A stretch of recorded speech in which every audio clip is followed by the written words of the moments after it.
খালি সুন্দর করে দিবে, কাপড় ভালো হবে, অর্থ সম্পদ হবে। একটাই মাত্র কাজ, তুমি আল্লাহ শুকরিয়া আদায় করবা, আর কোনো কাজ নাই। ওই ব্যক্তি তখন বলছে, আমার যে কাপড় নাই, আমার যে ঘর নাই, আল্লাহ কি চোখে দেখে না?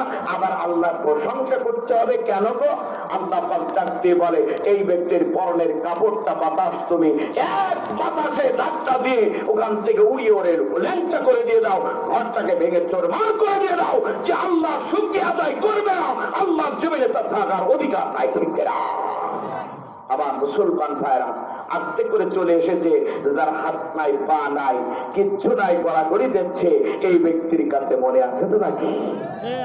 আল্লাহর পয়গম্বরের কাছে আসার সাথে সাথে মুস্কি হাসি দিয়ে সালাম দিয়ে বললেন, আল্লাহর পয়গম্বর, আমার কথা মনে ছিল কিনা? বলে অবশ্যই ছিল। আল্লাহ রাব্বুল আলামিন কি বলেছে আমার ব্যাপারে? বলে আল্লাহ রাব্বুল আলামিন তোমার ব্যাপারে বলেছেন, আল্লাহ পাক 8টি জান্নাত তৈরি করেছেন আর 7টি জাহান্নাম তৈরি করেছেন। বলে হ্যাঁ, তা তো জানি।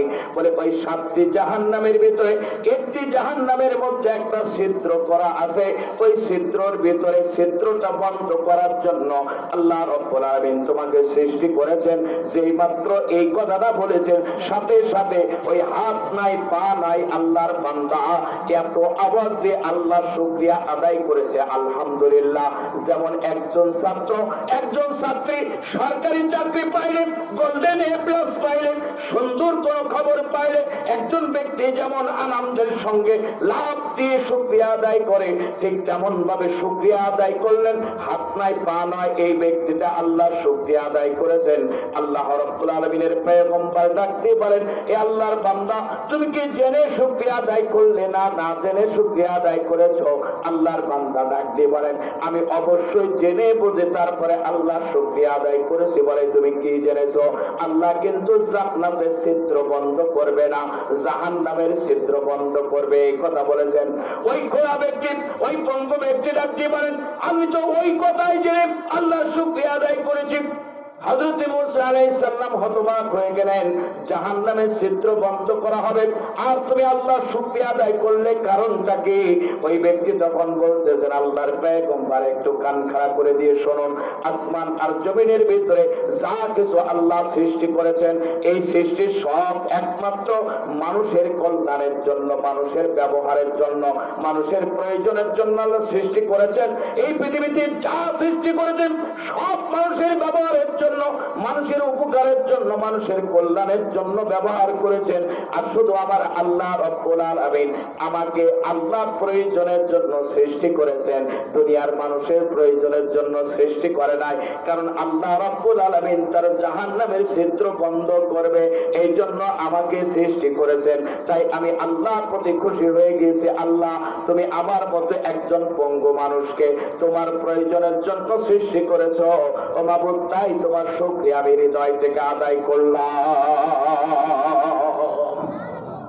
আল্লাহ, আমার হাত নাই, পা নাই, প্রয়োজন নাই, তুমি আমাকে তোমার প্রয়োজনের জন্য সৃষ্টি করেছো, এটাই আমার জীবনের সবচেয়ে বড় সফলতা। এই জন্য আমি তোমার শুকরিয়া আদায় করেছি। আল্লাহর পয়গম্বর মুসা আলাইহিস সালাম আল্লাহর দিকে তাকিয়ে, আসমানের দিকে তাকিয়ে বলছেন, আল্লাহ, এই খোলা পঙ্গু ব্যক্তির কাছ থেকেও আমার অনেক কিছু শেখার আছে, জানার আছে। ঠিক না? এই কথা আল্লাহর কাছ থেকে বলে। যখন আল্লাহর পয়গম্বর পিছন দিকে তাকিয়েছে, তাকিয়ে দেখে আল্লাহ রাব্বুল আলামিনের বান্দা পূর্ণাঙ্গ সুস্থ একজন সবল হাতওয়ালা পাওয়ালা মানুষ হিসেবে আল্লাহর পয়গম্বরের পাশে তিনি দাঁড়িয়ে আছে, মুস্কে মুস্কে আল্লাহর পয়গম্বরের দিকে হাসতেছে। চিৎকার দিব সুবহানাল্লাহ। এখান থেকে সম্ভবত 7 বছর অথবা 8 বছর আগে হবে, আমি যে কাফেলায় উমরাতে গিয়েছিলাম, ওই কাফেলার যিনি মূল মালিক মাওলানা আব্দুর রশিদ ভাই, ওই আব্দুর রশিদ ভাই আমাকে ডাক দিয়ে বলছিলেন উনি হজের জন্য লোক নিয়ে যাবেন, তার আগে উমরায় যে আগে ঘর বুক করতে হতো, বিল্ডিং বুক করতে হতো। তো হজের জন্য মানুষ নিয়ে যাবে, দোয়ার অনুষ্ঠানে আমাকে ডাকছে, আমাকে দাওয়াত দিয়েছে, আমি গেলাম। ওই জায়গায় উনি বললেন, মাওলানা ফারুকী ভাই একটু খেয়াল করে শুনুন, যেহেতু আপনারা আলোচনা করেন, নিজের চোখে খানায় কাবায় যেটা দেখে এসেছি সেটা আপনাদের সঙ্গে না বললে হক আদায় হবে না, এই জন্য এই কথাটা শুনুন। আমি বললাম, ভাই একটু বলেন সেই কথাটা কি? বলছে, আমি যখন ঘর বুম বুম দিয়ে আমি উমরা করতেছিলাম, হঠাৎ করে দেখলাম এক জায়গায় অনেক লোক জড়ো হয়ে গিয়েছে কাবার পাশে, এবং সেখানে শুধু লোক জড়ো হয় না, প্রশাসনের লোক পর্যন্ত এসে দাঁড়িয়ে গেছে। একজন ব্যক্তি শুধু কাঁদতেছে আর কাঁদতেছে, আওয়াজ দিয়ে কোনো কথার জবাব দিচ্ছে না। এত কথা তার কাছে জিজ্ঞাসা করছে, কোনো জবাব দিচ্ছে না। বহুক্ষণ পার হয়ে গেল, এরপরে ওই ব্যক্তি কথা বলা শুরু করেছে। কমসে কম 1 থেকে 1.5 ঘন্টা পরে ওই ব্যক্তি কথা বলা শুরু করেছে। তার কারণ হলো, এই ব্যক্তি ছিলেন একজন জন্ম অন্ধ, মায়ের পেট থেকে অন্ধ অবস্থায় এই পৃথিবীতে আগমন করেছে। আজ পর্যন্ত সে চোখে এই পৃথিবীর আলো বাতাস কোনো কিছু দেখতে পারে নাই। বাড়ির প্রত্যেকটা মানুষ হজ করেছে, উমরা করেছে। কারণ আপনারা জানেন, ইন্দোনেশিয়ায় যারা পুরুষ মানুষ তারা যদি হজ না করে, ইন্দোনেশিয়ার কোন মেয়েকে তাদের সঙ্গে বিবাহ দেওয়া হয় না। ইন্দোনেশিয়ার যারা পুরুষ তারা যদি হজ না করে তাহলে কোন মেয়ে বিবাহ দেওয়া হবে না। কারণ পৃথিবীর সবচেয়ে মুসলমান বেশি ইন্দোনেশিয়ায়। ইন্দোনেশিয়ায় জন্ম আমার, জন্মের থেকে আজ পর্যন্ত চোখে দেখি নাই। এই 2টা চোখ আল্লাহ জন্ম অন্ধ করে পৃথিবীতে পাঠিয়েছে। বাড়ির প্রত্যেকটা মানুষ হজ করেছে, উমরা করেছে। আমি হজও করতে পারি নাই, উমরাও করতে পারি নাই। আস্তে আস্তে করে বড় হয়েছি, মনের ভিতরে বড় আবেগ। যাদের চোখ আছে আল্লাহ, তারা তোমার ঘরে যায়, আমি তো যাইতে পারি না।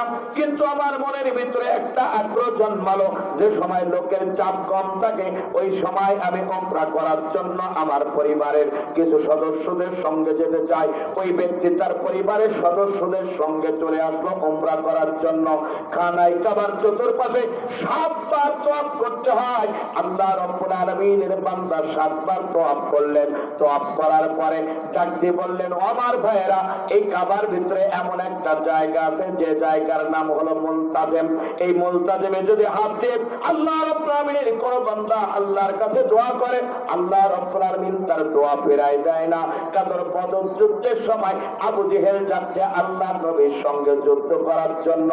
কাবার হাতিমের পাশে মুলতাজিমে হাত দিয়ে বলছেন, ও কাবার মালিক, যদি আপনার সত্যের পক্ষে থাকে আমাদের বিজয় দান করবা, আর আব্দুল্লাহর বেটা মুহাম্মদ যদি সত্যের পক্ষে থাকে তাহলে তারে তোমরা বিজয় দান করবা।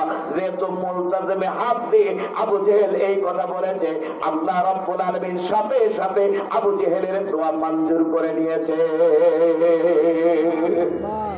আল্লাহ রাব্বুল আলামিনের পয়গম্বর বিশ্ব নবী তিনি হলেন সত্যের পক্ষে। অতএব আল্লাহ তাকে বদরের যুদ্ধে সমস্ত কাফেরদের উপরে বিজয় দান করে দিয়েছেন। ঠিক না? আমার মুসলমান ভাইরা, আল্লাহ কবুল করে নিলেন। বলছে, আমি জিজ্ঞাসা করলাম মুলতাজিমটা কই, আমার একটু হাতটা সেইখানে দিয়ে দাও, সাফা মারওয়া পরে সাই করব, আগে হাতটা দাও। হাতটা দিয়ে দিল আমার।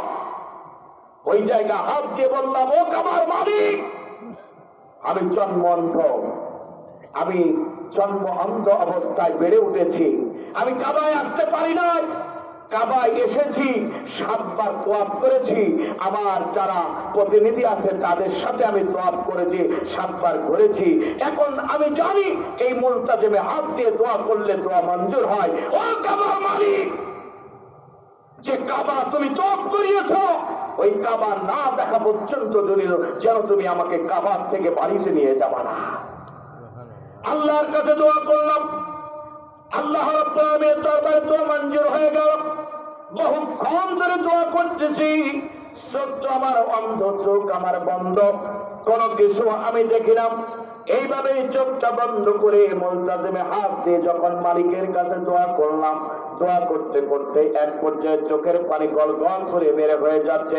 অনেকক্ষণ পার হয়ে গেল, চিন্তা করলাম দোয়া মঞ্জুর হয়েছে কিনা জানি না, তবে একটা বারের জন্য এবার চোখের পাতাটা আমি খুলে দেখি আমার চোখ আল্লাহ ভালো করেছে কিনা। যেই মাত্র চোখটা খুলেছি, খোলার পরে দেখতে পেলাম আল্লাহ রাব্বুল আলামিন আমার চোখের আলো ফিরিয়ে দিয়েছে। আমি খানায় কাবা সর্বপ্রথম আমার চোখ দিয়ে আল্লাহর ঘর, প্রথম ঘর, ইন্না আউওয়ালা বাইতিন উদিয়া লিন-নাসি লাল্লাযী বিবাক্কাতা মুবারাকা, আমি সর্বপ্রথম এই মুবারকময় ঘর আল্লাহর ঘর কাবা আমার চোখ দিয়ে দেখেছি।